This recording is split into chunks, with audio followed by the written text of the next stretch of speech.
தேனி அப்படின்னு சொன்னோம் அப்படின்னாலே அது அதிமுகவுக்கு நீங்கள் சொன்ன மாதிரி ரொம்ப கனெக்டடு மட்டும் இல்லை, ரொம்ப ராசியான தொகுதியும் கூட. இயல்பாகவே தென்பகுதிகளில் அரசியல் அப்படின்றது நம்ம என்னதான் சொன்னாலும் ஒரு ஜாதி ரீதியிலான அரசியலாகத்தான் அடிமட்டத்தில் அது இன்னமும் இருக்கிறாங்க.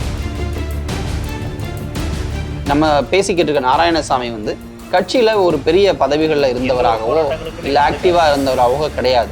அப்போ அறிமுகமே இல்லாத ஒரு நபரை நீங்கள் எதுக்காக கேண்டிடேட்டை சூஸ் பண்ணீங்கன்னு எப்போ தேனியை தினகரன் குறி வைக்கிறாருன்னு தெரிஞ்சிச்சோ அப்போவே அதிமுக யாருமே போட்டிடுவதற்கு தயாராக இல்லை. அமைச்சர் மூர்த்தி அவர் என்ன சொல்றாரு, தங்கத்தமிழ் செல்வன் தோத்துட்டார நான் ராஜினாமா பண்ணிடுறேன். எங்க காங்கிரஸ் தோத்து போயிருந்துச்சோ அந்த தொகுதியை கையில் எடுத்திருக்காங்க. அப்போ இந்த ரிஸ்க் தெரியாம திமுக அந்த தொகுதியை கையில் எடுக்கல.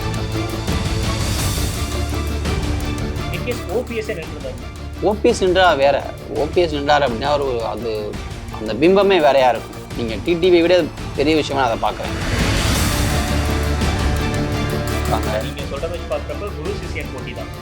கண்டிப்பா. ஸோ அது அப்படிதான் அந்த பேட்டில் இருக்கு ஆக்சுவலி. ஸோ அதில் யார் ஜெயிக்க போகிறாங்க, குருவே ஜெயிப்பாரா இல்லை குருவை மிஞ்சி சிஷ்யன் ஜெயிப்பாரா அப்படின்ற ஒரு விஷயம்லாம் இருக்கிறது. ஏன்னா அதிமுகவுடைய இரட்டை இலையை தாண்டி டிடிவியுடைய குக்கருக்கு போய் ஓட்டு போடுவாங்களா? இப்போ மக்களுக்கு குக்கரும் இரட்டை ஒன்றா இருக்குன்னு வச்சுக்கோங்க, எதுக்கு ஓட்டு போட ஒரு மனசு வரும்?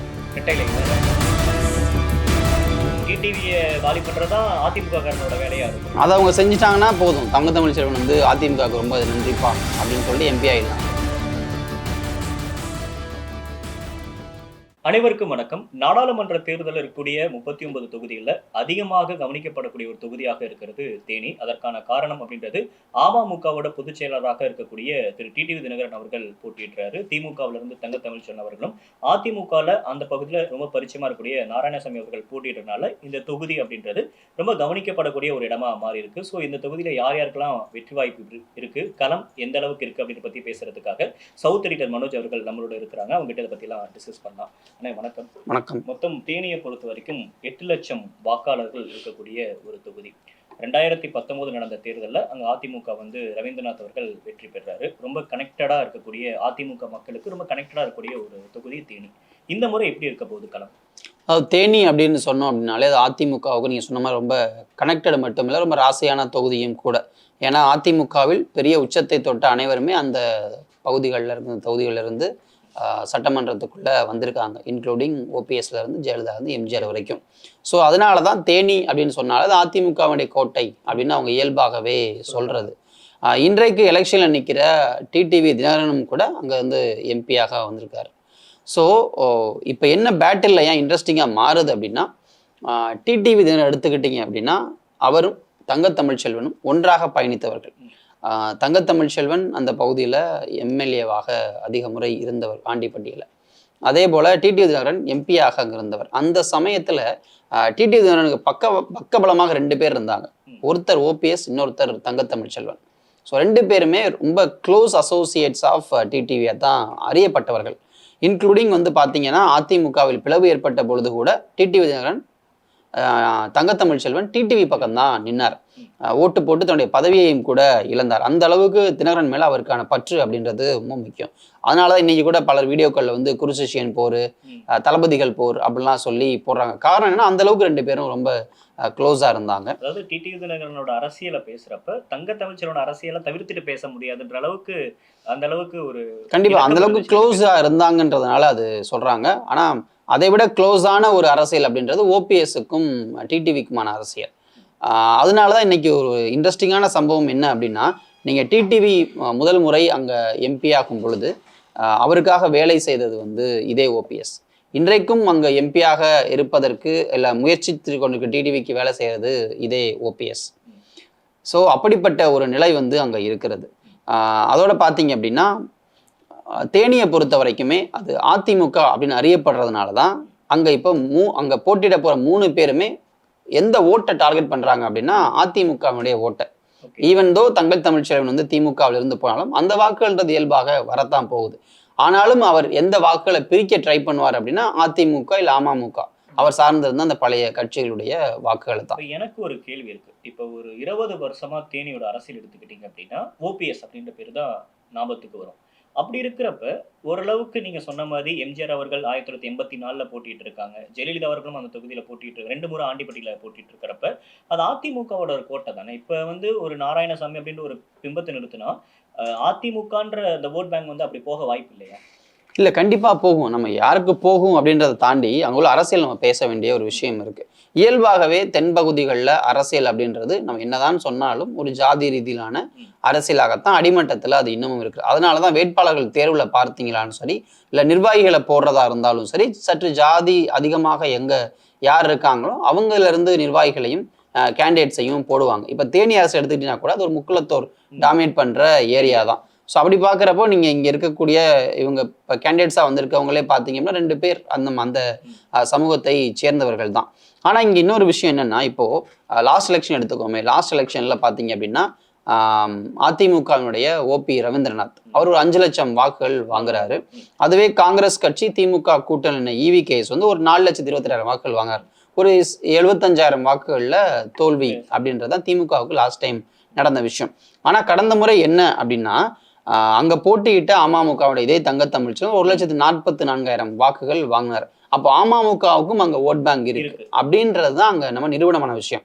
பட் அது பெரிய அளவுக்கு ஓட்டுகள் இல்லை அப்படின்னா கூட 1,00,000 1,50,000 ஓட்டுன்றது ஒரு சாலிடான ஓட்டு தான். அப்போ அமமுக ஓட்டு டிடிவி தினகரனுக்கு அப்படியே போகும். அதோடு அவருக்கு அதிமுக காரர் அப்படின்ற ஒரு ஃபேஸும் தேனி பகுதிகளில் ஒர்க் அவுட் ஆகிறதுக்கு வாய்ப்பு இருக்கு. ஸோ அதனால தான் என்ன இப்போ இங்கே உள்ள பிரச்சனை ஆகுது அப்படின்னா, வேறு யாரும் நின்றுருந்தா, மேபி ரவீந்திரநாத்தே கூட நின்றுருந்தா இந்த பேட்டில் கொஞ்சம் ஈஸியாக அவங்க அணுகியிருக்க முடியும். ஆனால் டிடிவி நிற்கும் பொழுது அதிமுகவினுடைய ஓட்டுகளே பிரியுமோ அப்படின்ற பயம் இருக்கிறது. அந்த ஓட்டுகள் பிரியும் பொழுது மேபி அது டஃபஸ்ட் பேட்டிலாக மாறலாம் அப்படின்றது அங்கே எண்ணம். இப்போ மற்ற கட்சியில் தங்கத்தமிழ்ச்செல்வன் அவர்கள் பிரச்சாரமாகட்டும், நாராயணசாமி அவர்களோட பிரச்சாரத்தை விட டிடிவி தினகரன் அந்த பகுதியில் பிரச்சாரங்கள் பண்றதை நமக்கு எடுத்து பார்க்குறப்ப 20 வருஷத்துக்கு அப்புறம் நான் மறுபடியும் என்னோட தொகுதிக்கு வந்திருக்கேன். தேனி அப்படின்றது நான் என்னதான் அரசியலில் வெவ்வேறு இடங்கள்ல இது பண்ணியிருந்தாலும் என்னோட கவனம் அப்படின்றது தேனியில் இருந்திருக்கு. நான் உண்மையான ஜெயலலிதா அவர்களோட விசுவாசி அப்படின்ற ஒரு பிரச்சாரத்தை முன்னெடுக்கிறாங்கல்ல. ஏன்னா ஓபிஎஸ் அவர்களுக்கும் அந்த பிரச்சாரம் தானே கை கொடுத்துருக்கு, அம்மாவோட விசுவாசி அப்படின்றப்ப இது டிடிவி தினகரனுக்கு அந்த ஓட்டு பிரியாம அதிமுக பக்கமே போக வாய்ப்பு இல்லையா? ஐ மீன் டிடிவி தினகரனுக்கே போக வாய்ப்பு இல்லையா? இல்லை, இங்கே எகைன் அதான் நம்ம இப்போ என்ன பார்க்கணும் அப்படின்னா, நிற்கிறது யார் யார் நிற்கிறது? அதிமுகன்னு ஒரு கட்சி நிற்கிது, அமமுகன்னு ஒரு கட்சி நிற்கிறது, அதில் டிடிவி நிற்கிறாரு, திமுக கூட்டணின்னு ஒரு கட்சி நிற்கிறது, அதில் தங்கத்தமிழ்ச்செல்வன் நிற்கிறார். அப்போ இந்த பார்ட்டிஸோட ஓட்டு இருக்குல்ல, இந்த ஓட்ஸ்லாம் எப்படி ஸ்பிளிட் ஆகும்னு ஒரு சின்ன விஷயம் இருக்கிறது. இப்போ அதிமுகவோட ஓட்டு என்னதான் ஸ்பிளிட் ஆகி எவ்வளோதான் போனாலும் அவ்வளவும் டிடிவிக்கு போயிருமா? ஆக்சுவலி வந்துரும்னு அவங்க நம்புறாங்க. வந்துரும்ன்றது டிடிவி நம்பிக்கையா இருக்கு. ஏன்னா நான் எப்பவுமே ஒரு அதிமுக காரனாக இருந்தேன். நான் 14 வருஷம் வனவாசத்துக்கு அப்புறம் இப்போ இங்கே வந்திருக்கேன். நீங்கள் தான் என்ன எம்பி ஆக்குனீங்க ஃபர்ஸ்ட் டைமா, ஸோ நான் மறுபடியும் அதனால உங்ககிட்டே வந்திருக்கேன்லாம் சொல்லி அவர் பரப்புரை பண்றாரு. ஆனால் அதிமுகவே நம்ம இங்கே கவனிக்க வேண்டியிருக்கிறது. அதிமுக இங்கே ஒரு சாஃப்டான ஒரு ஸ்டாண்ட் எடுத்திருக்கா அப்படின்றதும் எகைன் ஒரு விஷயம். நம்ம பேசிக்கிட்டு இருக்க நாராயணசாமி கட்சியில ஒரு பெரிய பதவிகளில் இருந்தவராகவோ இல்லை ஆக்டிவா இருந்தவராகவோ கிடையாது. சமீபத்தில் ஒரு சில கட்சி பொறுப்புகள் கொடுக்கப்பட்டிருக்கு. அப்போ அறிமுகமே இல்லாத ஒரு நபரை நீங்க எதுக்காக கேண்டிடேட்டா சூஸ் பண்ணீங்கன்னு ஒன்று இருக்கு. ஏன் அப்படின்னா அதிமுக அவரை சூஸ் பண்ணல, அவர் தான் அந்த கேண்டிடேட்டை சூஸ் பண்ணியிருக்காரு அப்படின்றதான் களத்துல இருந்து வர ரிப்போர்ட்ஸ். ஏன் அப்படின்னா எப்ப தேனியை தினகரன் குறி வைக்கிறாருன்னு தெரிஞ்சிச்சோ அப்பவே அதிமுக யாருமே போட்டியிடுவதற்கு தயாராக இல்லை அந்த பகுதியில. ஏன் அப்படின்னா லாஸ்ட் டைம் இல்லை இப்போ வரைக்குமே அங்கே அதிமுகவாக அறியப்படுறது ஓபிஎஸ் தான். அப்போ அவருடைய நிர்வாகிகள் தான் அங்கே ஒரு எலெக்ஷன்னா வேட்புமனு தாக்கல் பண்ணுறதுக்கு ரெடியாக இருக்கிறதோ விருப்பமனு கொடுக்க ரெடியாக இருக்கிறதோ எல்லாமே அவருடைய நிர்வாகிகளாக தான் இருந்தாங்க. ஸோ ஓபிஎஸும் ஓபி ரவீந்திரநாத்தும் போனதுக்கப்புறம் நிர்வாகிகள் அப்படின்ற இடத்துல பார்த்தீங்க அப்படின்னா பெரிய அளவில் அதிமுகவில் யாருமே இல்லை. சமீபத்தில் அங்கே மாவட்ட செயலாளர் போடப்பட்ட ஜக்கையன் கூட அந்த பர்டிகுலர் சமூகத்தை சேர்ந்தவராக இல்லை, அவர் ஒரு கவுண்டர் சமூகத்தை சேர்ந்தவர். ஸோ அப்படின்ற முறையில் அவருக்கு பெரிய ஆதரவும் அங்கே இல்லை. அப்போது அதிமுகவில் நிர்வாகிகளாக அங்கே யாரும் இல்லை. இப்போ நிர்வாகிகள் இல்லை அப்படின்றப்பவே என்ன ஆகும்னா இது போன்ற விஷயங்களில் சற்று அடிவாங்க ஆரம்பிக்கும். நீ ஒரு கமிட்டி ஆர்கனைஸ் பண்ணுறதுல இருந்து ஆக்டிவாக செயல்படுறதுலேருந்து எல்லாமே ஆரம்பிக்கும், எல்லாமே வரும். பட் ஆனால் இன்னொன்று என்னென்னா அதிமுகவை பொறுத்த வரைக்கும் அங்கே தொண்டர்கள் பலம் அப்படின்றது அப்படியே தான் இருக்குது. ஆனால் அந்த ஓட்டை யார் வாங்க போகிறாங்க? இப்போ நீங்க வந்து தேனியிலேயே கூட சற்று பாப்புலரான ஒருத்தர் நிப்பாட்டி இருந்தீங்க அதிமுக அப்படின்னா மேபி அவரால் எல்லா ஓட்டையும் கன்சாலிடேட் பண்ணியிருக்க முடியும். டிடிவி தினகரனை விட அதிகமான வாக்குகள் கண்டிப்பா வாங்கிருக்க முடியும். இப்ப கூட வாங்க முடியாதுன்னு இல்லை. ஆனா அந்த ஓட்டரை எப்படி டிசைட் பண்ண வைக்க போகுது அதிமுக அப்படின்றதான் அவங்களுக்கு இருக்கக்கூடிய சவால். இதுல என்னன்னா இப்ப லாஸ்ட் டைம் வந்து அமமுக வாங்கின வாக்கையும் ரவீந்திரநாத் வாங்க வாக்கையும் அப்படியே டிடிவியால வாங்க முடிஞ்சிச்சுன்னா அவர் வெற்றி பெற்றுவார். ஆனா அப்படியே வாங்க முடியுமானா முடியாது. ஏன் அப்படின்னா அதிமுக அதோட வேட்பாளரை இங்க நிப்பாட்டுது. ஸோ அப்ப கண்டிப்பா அந்த ஓட்டுகள்ன்றது ஸ்பிளிட் ஆகும் கண்டிப்பா. ஏன்னா அதிமுக இரட்டை இலைக்கான ஓட்டுகள்ன்றது இயல்பாகவே அங்க விழ ஆரம்பிக்கும், ஸ்பிளிட் ஆகும். அப்போ அது டிடிவிக்கான வாக்குகளை கண்டிப்பா பிரிப்பதற்கான ஒரு விஷயமாக முன்னெடுக்கப்படும். அப்ப எந்த விதமான பிரிப்பும் இல்லாம எதுவுமே இல்லாம ஸ்பிளிட் ஆகாம விழப்புற ஓட்டு அப்படின்றது தங்கத்தமிழ் செல்வனுக்கானது. ஆனா தங்கத்தமிழ் செல்வனுக்கான சவால் என்ன அப்படின்னா இப்ப தேனியை பொறுத்த வரைக்கும் அரௌண்ட் ஒரு 15 lakh ஓட்டர்ஸ் ரெஜிஸ்டர் பண்ணியிருக்காங்க. அது ஒரு 11 லட்சம் பேராவது ஓட்டு போட்டுறாங்க. அப்ப நீங்க வந்து ஒரு 6 லட்சம் ஓட்டு வாங்கினாதான் அட்லீஸ்ட் உங்களால் ஜெயிக்க முடியும். 6 lakh பிளஸ் நீங்க வாங்க வேண்டிய கட்டாயம் இருக்கு. 6 lakh பிளஸ் ஓட்ஸ்ன்றது திமுக அண்ட் காங்கிரஸுக்கு இருக்கா அப்படின்றதான் இப்ப கேள்வி. தோத்திருந்தார். அப்ப அந்த ஓட்டை தங்கத்தமிழ் செல்வன் வாங்கிட முடியுமா அப்படின்றதான் போட்டி. இப்ப இந்த போட்டி தான் சுவாரஸ்யத்தை ஏற்படுத்தி இருக்கு. இன்னைக்கு அமைச்சர் மூர்த்தி அவர் என்ன சொல்றாரு, தங்கத்தமிழ் செல்வன் தோத்துட்டாரு நான் ராஜினாமா பண்ணிடுறேன் அப்படிங்கிறாரு. மாவட்ட செயலாளர் பதவி நான் ராஜினாமா பண்ணிடுறேன் அப்படிங்கிறாரு. நேத்து உதயநிதி அங்க போயிருந்தப்போ அவர் பேசுனது என்னன்னா, நீங்க மட்டும் தங்கத்தமிழ் ஜெயிக்க வைங்க, நான் மாசத்துக்கு 2 டைம் வர்றேன் அப்படின்றாரு. அப்ப இது அதிமுக மட்டும் பேட்லா பார்க்கல, அமமுக மட்டும் பேட்லா பார்க்கல, திமுகவும் இதை ஒரு கௌரவ யுத்தமா பார்க்குது. திமுகவுக்கு ஏன் கௌரவ யுத்தம் அப்படின்னு சொன்னீங்கன்னா, திமுக திருநெல்வேலி தொகுதியில பயங்கர ஸ்ட்ராங்கா ஜெயிச்சிருந்தாங்க. அந்த தொகுதியை காங்கிரஸுக்கு விட்டு கொடுத்துட்டு எங்க வந்து காங்கிரஸ் தோத்து போயிருந்துச்சோ அந்த தொகுதியை கையில் எடுத்திருக்காங்க. அப்போ இந்த ரிஸ்க் தெரியாம திமுக அந்த தொகுதியை கையில் எடுக்கல. கண்டிப்பா இங்க வந்து அதிமுகவுக்கு ஆதரவு அலை இருக்கும் அப்படின்னு திமுகவுக்கு தெரியும். அப்புறம் இயல்பாகவே அங்க திமுக அவ்வளவு ஸ்ட்ராங்னு கேட்டீங்கன்னா ஸ்ட்ராங்கா கிடையாது. திமுகவுக்கு பெரிய ஓட் பேஸ் எல்லாம் அங்க இல்ல. கம்பேரிட்டிவ்லி அதிமுகவை ஒப்பிடுகையில பெரிய ஓட் பேஸ் இல்ல. 2ஆம் இடத்துல வர அளவுக்கான ஓட் பேஸ் தான் எப்பவுமே அவங்களுக்கு இருந்துகிட்டே இருக்குது மக்களவை தேர்தலை பொறுத்த வரைக்கும். பட் நீங்க அசம்பிளின்னு எடுத்துக்கிட்டா நிறைய டிஃபரன்சஸ் இருக்கு. கண்டிப்பா. ஆமா. ஸோ அப்படிங்கிறப்போ உங்களுக்கு அது ஒரு விஷயங்கள் இருக்கிறது. அப்புறம் இப்ப என்ன திமுக நம்புது அப்படின்னா, அமைச்சர் மூர்த்தி மாதிரியான ஒரு ஆள் இருக்கும் பொழுது ஜெயிச்சிட முடியும். ஏன்னா மதுரையில இருந்து 2 தொகுதி வருது. தங்கத்தமிழ்ச்சனுடைய சொந்த ஊரான உசிலம்பட்டியும் அந்த தொகுதிக்குள்ள வருது. ஸோ அப்படிங்கிறப்போ உங்களுக்கு அந்த வாக்குகள் கண்டிப்பா அவருக்கு இயல்பாகவே போயிடும். அப்புறம் எஸ்சி வாக்குகள் அப்படின்றது நியர்லி ஒரு அமௌண்ட் ஒரு 3 lakhs கிட்ட இருக்கு இந்த 6 சட்டமன்ற தொகுதியிலும் சேர்த்து. அதை திமுக தங்களால கன்சாலிடேட் பண்ண முடியும்னு நினைக்குது. அவங்களுடைய கூட்டணி அடிப்படையிலையும் மற்ற விஷயம் அடிப்படையில் அப்புறம் எஸ்டி ஓட்டும் இருக்கு. ஸோ அதுவுமே ஆட்டோமேட்டிக்காக திமுக பக்கம் வாய்ப்பு இருக்கு. இப்போ என்ன வந்து இந்த டிசைடிங் ஓட்டாக இருக்கக்கூடிய இந்த முக்குளத்தர் வாக்குகள் இருக்கு இல்லையா, அதுதான் இப்போ யாருக்கு போக போகுது, எப்படி ஸ்பிளிட் ஆக போகுது அப்படின்ற ஒரு விஷயம் இருக்கிறது. ஸோ அதுக்கு தான் இப்போ இவங்க எல்லாருமே போட்டி போட போறாங்க. அப்படிங்கிறப்போ அந்த பேட்டில் எகைன் இன்ட்ரெஸ்டா மாறுது. ஸோ ஒரு 3 அதிமுகவினர் சேர்ந்து இந்த எலெக்ஷனை தேனியில் டிசைட் பண்ண போறாங்க. என்னதான் தங்கத்தமிழ் செல்வன் திமுகவோட வேட்பாளர் அறியப்பட்டாலும் அங்க தேனி மக்கள் கிட்ட அவர் ஒரு அதிமுக காரரை தான் பார்ப்பாங்க அப்படின்ற ஒரு. ஆமா, கண்டிப்பா அப்படிதான் இருக்கும் அது. ஏன்னா நீங்க வந்து அப்பதான் தமிழ்ச்செல்வனே தங்கத்தமிழ்ச்செல்வன் அப்படிதான் ஓட்டே கேட்கறாங்க. அதிமுகன்னு அவர் சொல்லல, நான் இங்க எம்எல்ஏவா இருந்திருக்கேன், நான் வந்து உங்களுக்கு அவ்வளவு செஞ்சிருக்கேன், ஆமா அப்படின்ற மாதிரிதான் அவரும் போறாரு.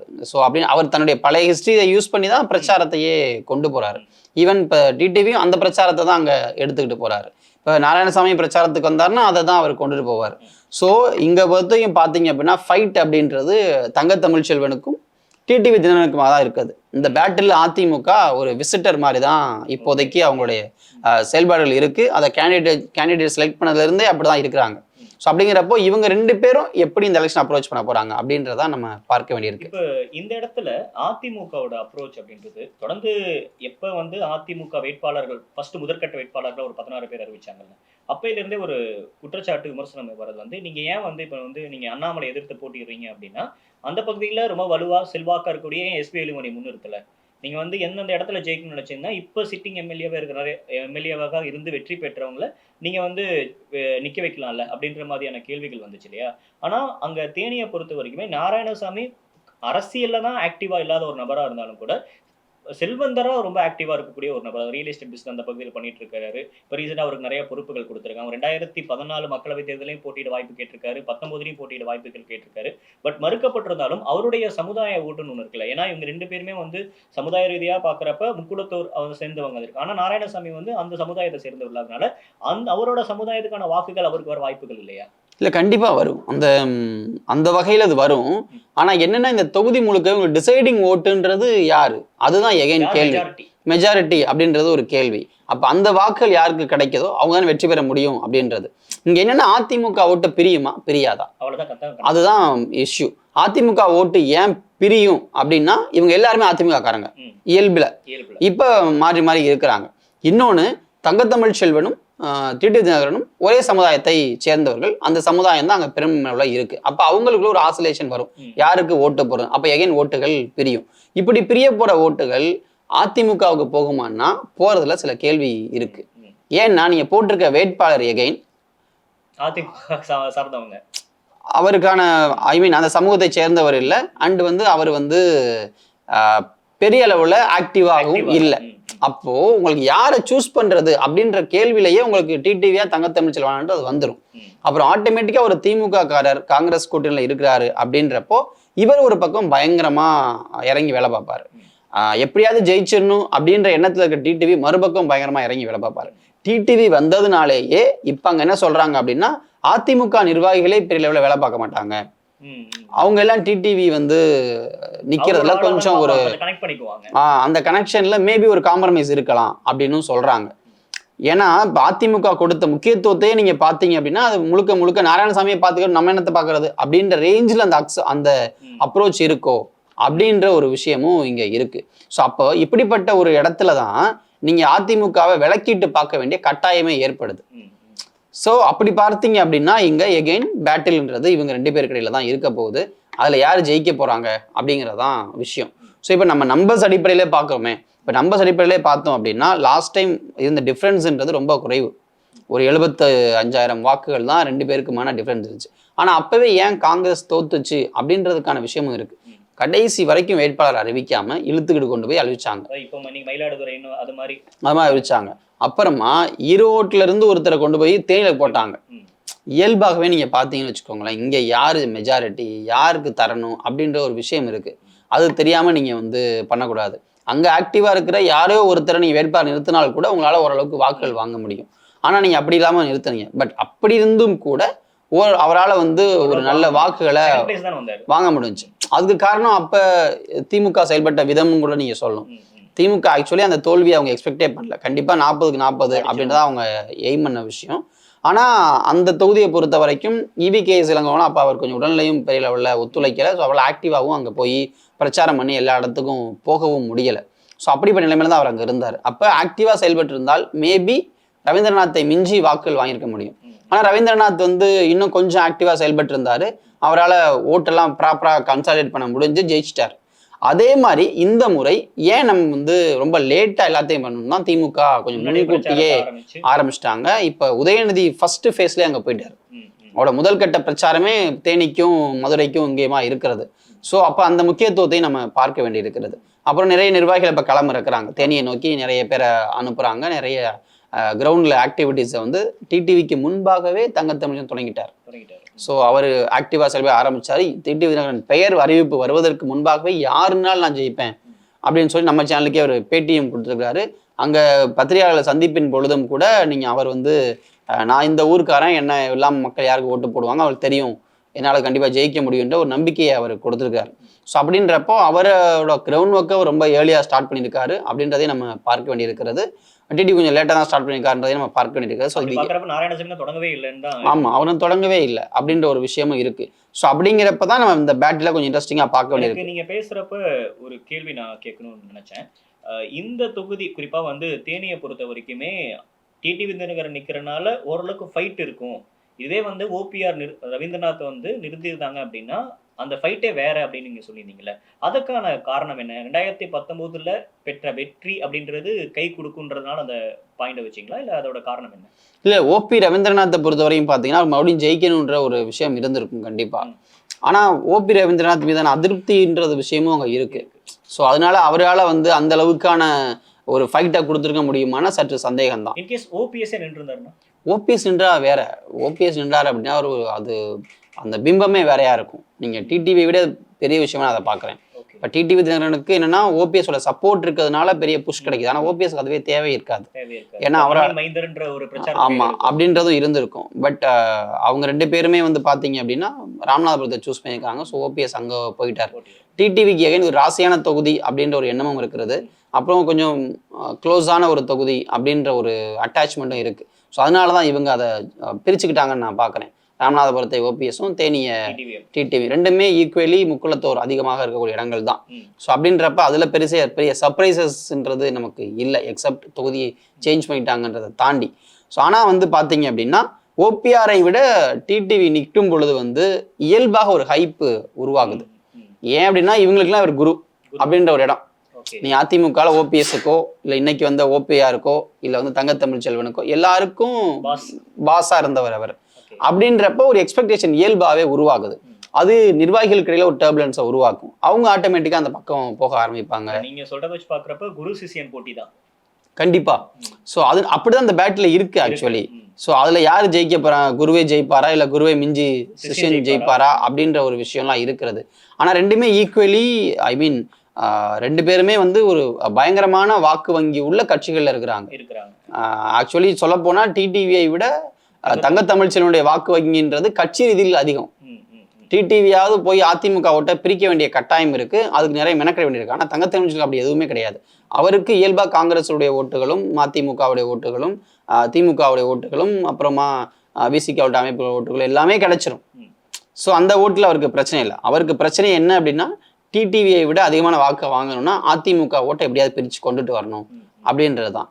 அப்புறம் லாஸ்ட் 5 இயர்ஸா அங்க இருந்த ஓபிஆர் மேலுக்கு அதிருப்தின்ற ஒரு விஷயம் இருக்கு இல்லையா, அதை வந்து இவரால் கண்டிப்பா எடுக்க முடியும் அவர் நம்புறாரு. இன்னொரு கேள்வி ஒண்ணு, இப்ப நீங்க பேசுறப்ப ஒரு வார்த்தை சொல்லியிருந்தீங்க, இந்த தங்கத்தமிழ்ச்செல்வன் அவர்களை வந்து ஜெயிக்க வைக்கல அப்படின்னா நான் வந்து என்னோட அமைச்சர் பதவியை ராஜினாமா பண்ணிடுறேன், மாவட்ட செயலாளர் பதவியை ராஜினாமா பண்ணிடுறேன் அப்படின்ற அளவுக்கு பேசுறாருல்ல அமைச்சர். ஏன் அந்த அளவுக்கான ஒரு பர்சனலா எடுத்துக்கணுமா? இல்ல லாஸ்ட் டைம் இந்த தொகுதியை தோத்துருந்தாங்க திமுக கூட்டணி, காங்கிரஸ் தோத்துருந்தாங்க. அதனால அதை ஜெயிக்கணும்னு பாக்குறாங்க. அதனால எப்படியாவது ஜெயிக்கணும்னு பாக்குறாங்க. அதுவும் இல்லாம இந்த தொகுதியை மாத்தி வாங்கியிருக்காங்க. உங்களுக்கு வந்து தொகுதியை வந்து விட்டு கொடுத்துட்டு வேற தொகுதி விட்டு கொடுத்து தொகுதி வாங்கியிருக்காங்கன்றப்பவே இதை ஏதோ ஒரு கால்குலேஷன்ல வாங்கியிருக்காங்க. நீங்க ஒரு தொகுதியை தோத்த ஒரு தொகுதியை இல்லை வந்து நமக்கு லாஸ்ட் டைம் கை கொடுக்காத ஒரு தொகுதியை திமுக போய் எதுக்கு வாங்கணும்? பேசிக்கலி வாங்க வேண்டிய அவசியம் இல்லை. அப்ப வாங்குறாங்கன்னா அங்க ஜெயிக்கணும்ன்றது முக்கியம் இருக்கு. அப்ப அந்த கட்டாயத்தை யார் ஏத்துக்க போறதுன்னா அமைச்சர் மூர்த்தி தான். ஏன்னா அவர் கீழே வருது. அப்ப அவர் தான் அந்த பொறுப்பை ஏத்துக்கணும். அன்னைக்கு சிஎம் அன்னைக்கு முதலமைச்சர் பேசும் பொழுதே கூட வாக்கு குறைஞ்சாலே உங்களை தான் கேட்பேன் அப்படிங்கிறாரு, பொறுப்புகளை மாத்துவேன் அப்படிங்கிறாரு. ஸோ அப்படிங்கிறப்போ அப்படிப்பட்ட ஒரு நெருக்கடி அவங்களுக்கும் இருக்கு. மாவட்ட செயலாளர் அடிப்படையில் நெருக்கடிகள் இருக்கு, பொறுப்பாளர் அடிப்படையில் அதுவும் இருக்கு. ஸோ அப்படிங்கிறப்போ ஒரு நிறைய விஐபிகள் சேர்ந்து இந்த தொகுதிக்கு முட்டி மோதுறாங்க. ஸோ அது எல்லா பக்கமும் இருந்தும் வருது. இன்க்ளூடிங் அண்ணாமலையும் போவார் அந்த தொகுதிக்கு பிரச்சாரம் பண்றதுக்கு போவார். 2019 மோடியே வந்து பிரச்சாரம் பண்ணாரு ஓபிஆருக்காக. இந்த முறை ஒரு பக்கம் ஓபிஎஸ், இன்னொரு பக்கம் மோடி அவர்களும் பிரச்சாரம் பண்றாங்க அப்படின்னா அந்த இடம் அப்படின்றது திமுக ரொம்ப எளிதா எடுத்துக்க மாட்டாங்கல்ல. இல்ல மோடியோட பிரச்சார லிஸ்ட்ல தேனி இருப்பதாக நான் பார்க்கல. இல்ல இன்கேஸ் ஒரு வேலை ஒரு வராரு பிரச்சாரம் பண்றாரு அப்படின்னா அது ஒரு கூடுதல் பலம் தானே அங்க போட்டியிற டிடிவி தினகரனுக்கு. கண்டிப்பா கண்டிப்பா. இப்ப நீங்க ஒவ்வொரு கூட்டத்திலையும் இவங்க எல்லாரையும் மேடை ஏத்துறாங்க, கூட்டணி தலைவர் முறையிலையும் மேடை ஏற்றி ஒரு முக்கியத்துவம் கொடுக்க தான் செய்யறாங்க. அப்புறம் ஆட்சி அமைஞ்சா கண்டிப்பா டிடிவி ஜெயிச்சாருன்னா அமைச்சர் பதவி கூட கிடைக்கலாம். ஸோ அந்த அளவுக்கான ப்ராமினன்ஸ் இருக்கக்கூடிய ஒரு நபராகத்தான் அவர் இருக்கிறாரு. ஸோ அப்படின்றப்ப அதையெல்லாம் கூட பயன்படுத்த ட்ரை பண்ணுவாங்க தான், அதெல்லாம் இல்லைன்னு சொல்லலை. பட் ஸ்டில் நமக்கு வந்து என்ன நம்ம ஓவராலாக ஒரு வியூவில் நம்ம பார்க்குறோம் அப்படின்னா இங்கே வந்து தங்கத்தமிழ்ச்செல்வனுக்கு ஒரு ஈஸி மூவ் இருக்கு. ஆனால் அதிமுகவுக்கும் அமமுகவுக்கு இடையில இருக்கிற போட்டி இருக்குல்ல, அதில் டிடிவி ஜெயிச்சிட்டாருனாலே அவரால் தங்கத்தமிழ்ச்செல்வன் ஜெயிக்க முடியும். ஆனால் ஜெயிப்பாரா அப்படின்றதான் டவுட். ஏன்னா அதிமுகவுடைய இரட்டை இலையை தாண்டி டிடிவியுடைய குக்கருக்கு போய் ஓட்டு போடுவாங்களா? இப்போ ஆர்கே நகர் நடந்த போல்ல வந்து பார்த்தீங்க அப்படின்னா முழுக்க டிடிவிக்காக அதிமுக இறங்கி வேலை செஞ்சிச்சு. அதுக்கப்புறம் தான் சேஞ்சஸ் நடந்துச்சு. அப்புறம் டிடிவி குக்கர்ல நின்னாரு, ஜெயிச்சாருன்றது வேற. ஆனால் இங்கே அப்படி இல்லை. இங்கே என்டையர் அதிமுகவும் எதிராகத்தான் இருக்கு. இரட்டை இலை வேற இருக்கு. எகைன் நம்ம வந்து அதிமுகன்னு பார்க்க வேண்டிய இரட்டை இலை தான். Same time இப்போ மக்களுக்கு வந்து குக்கரும் ரெட்டலையும் ஒண்ணா இருக்குன்னு வச்சுக்கோங்க, ம். எதுக்கு ஓட்டு போட ஒரு மனசு வரும்? ரெட்டைலை தான் டக்குன்னு அதுதான் இயல்பாக அவங்களுக்கு வரப்போகுது. அப்புறம் அதுவும் இல்லாம என்னன்னா, உங்களுக்கு அடிப்படையில அதிமுக காரனா இருக்கவனுக்கு சின்னத்தை மாற்றி ஒரு ஓட்ட போடுறதுல சற்று தயக்கம் இருக்க தான் ஒருவேளை செய்யும். நீங்க தொடர்ந்து அதை பேசிட்டு இருக்கிறப்ப இந்த எலெக்ஷனை வந்து எடப்பாடி சீரியஸா எடுத்துக்கிட்டாரா அப்படின்ற ஒரு பாயிண்ட் இருக்குல்ல. ஒருவேளை எடப்பாடி அவர்களும் சீரியஸா எடுத்துக்கிட்டாங்க அப்படின்னா, அவங்களும் பிரச்சாரத்தை வந்து இன்னும் வேகப்படுத்தி, இன்னும் தீவிரப்படுத்துறாங்க அப்படின்னா, அதிமுக காரங்களும் வேலை பார்த்தாங்க அப்படின்னா, அந்த ஃபைட் ரொம்ப இன்னும் பார்க்க ஆக்சுவலி அதிமுக கொஞ்சம் களம் இறங்குச்சு அப்படின்னா, தங்கத்தமிழ்ச்சோட வெற்றி ரொம்ப ஈஸியா இருக்கும். ஈஸியாயிரும். டிடிவிய காலி பண்றதுதான் அதிமுக காரனோட வேலையா இருந்திருக்கும். அதை அவங்க செஞ்சுட்டாங்கன்னா போதும். தங்கத்தமிழ்ச்செல்வன் வந்து அதிமுகவுக்கு ரொம்ப நன்றிப்பா அப்படின்னு சொல்லிட்டு எம்பி ஆயிடலாம் அவரு. ஓகே. ஸோ அப்படிதான் அவர் மட்டும் இல்ல, அதிமுக இறங்கி ஸ்ட்ராங்கா போட்டியிடக்கூட தொகுதிகளே அதான் நடக்க போகுது. எங்கெல்லாம் வேலை பார்க்குதோ அங்கெல்லாம் பார்த்தீங்கன்னா ப்ராப்பரா வேலை பார்த்தாங்கன்னா திமுக கூட்டணி வந்து தங்களுடைய பிரச்சாரத்தை மேற்கொண்ட அதிமுக நன்றி அப்படின்னு சொல்லிட்டு அசால்ட்டா எம்பி ஆயிட்டு போயிடலாம். ஸோ அப்படிதான் சினாரியோ இன்னைக்கு இருக்கிறது. இன்னைக்கு பொறுத்தவரை நம்ம தேனி தொகுதியை வந்து ஓவராலா பார்த்தோம். யாருக்கு வெற்றி வாய்ப்பு இருக்கு, களத்துல என்னென்ன நடக்குது, இதுக்கு முன்னாடி என்ன நடந்துச்சு அப்படின்றப்பெல்லாம் பார்த்தோம். இன்னும் வரக்கூடிய காலகட்டங்களில் அடுத்தடுத்த தொகுதிகள் என்னென்ன தொகுதிகள் ஸ்டார் தொகுதியா இருக்கு, அங்க என்ன களம் இருக்கு அப்படின்லாம் பேசலாம். இந்த விஷயத்தை பத்தி பேசுனதுக்காக நன்றி. நன்றி.